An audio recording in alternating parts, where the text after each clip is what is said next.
قائد اعظم کے private secretary, Azad Kashmir کے سابق صدر اور جموں کشمیر لبریشن لیگ کے سربراہ مرحوم کے ایچ خورشید کی ایک کتاب حال ہی میں منظر عام پر آئی ہے، جس کا نام ہے کشمیر، قائد اعظم اور کے ایچ خورشید۔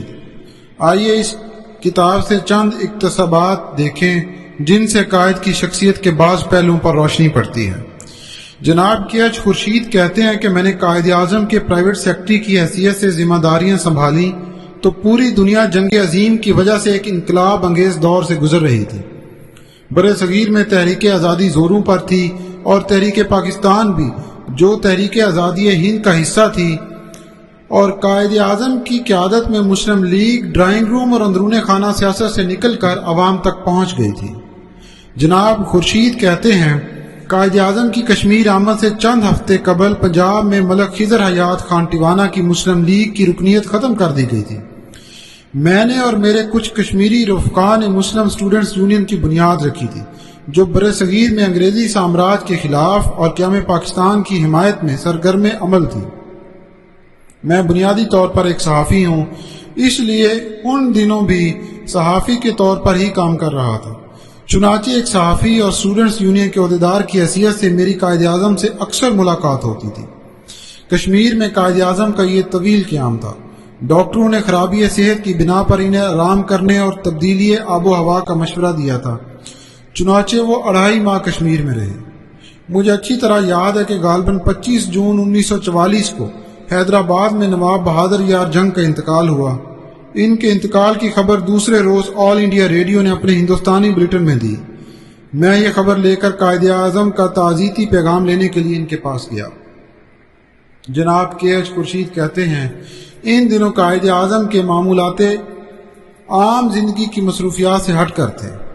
عموماً ناشتے کے بعد وہ اپنی ڈاک دیکھتے، اخبارات کا مطالعہ کرتے اور ضروری خطوط کے جواب لکھواتے تھے۔ صبح کے وقت چہل قدمی کرتے یا پھر کشتی کے ذریعے دریا کی سیر کرتے۔ کبھی کبھی دوپہر کو دریا کے کنارے پر بند کی سیر کرتے ہوئے بھی نظر آتے تھے۔ کشمیر میں قیام کے دوران پہلے وہ نشاط باغ کے قریب سر مراتب علی کی کوٹھی میں مقیم رہے، بعد ازاں وہ ایک ہاؤس بوٹ میں منتقل ہو گئے۔ پرائیویٹ سیکرٹری منتخب کیے جانے کے بارے میں کے ایچ خورشید مرحوم کہتے ہیں، یہ 1944 کا ذکر ہے۔ پریس کے نمائندے کی حیثیت سے قائد اعظم سے اس تمام عرصے میں میری بہت سی ملاقاتیں ہوئیں، کچھ تو مسلم اسٹوڈنٹس یونین کی وساطت سے اور کچھ اورینٹ پریس آف انڈیا کے نمائندے کی حیثیت سے، جو مسلمانوں کی واحد نیوز ایجنسی تھی۔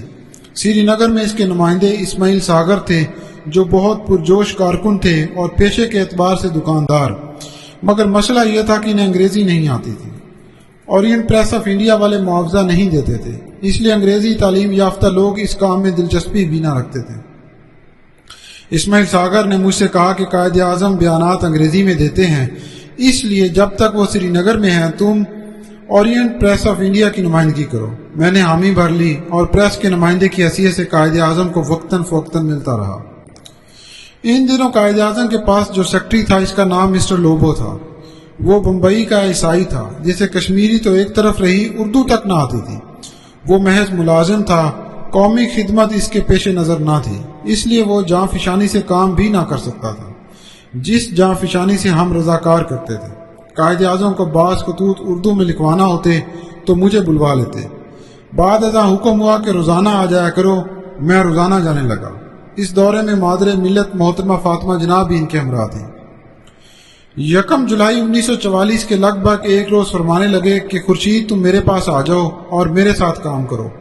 میں نے عرض کیا، جناب ابھی تعلیم حاصل کر رہا ہوں اور BA کا امتحان دینا ہے، والدین سے مشورہ کرنے کے بعد کل سوچ کر جواب دوں گا۔ چند روز اسی ادھیڑ بن میں گزرے، پھر جی میں آئی کہ تعلیم تو پھر بھی حاصل کی جا سکتی ہے، مگر مسلمانوں کے اس عظیم قائد کی صحبت شاید پھر میسر نہ آئے اور مسلم لیگ کے لیے کام کرنے کا موقع پھر نہ مل سکے، لہٰذا حامی بھر لی۔ پہلے مجھے مسٹر لوبو کے ساتھ اسسٹنٹ بنایا گیا اور کچھ عرصے میں سارا کام سمجھ لیا تو قائد اعظم نے مجھے اپنا سیکرٹری مقرر کیا۔ اس عہدے پر میں نے اصولی طور پر ان کی وفات تک فائز رہا۔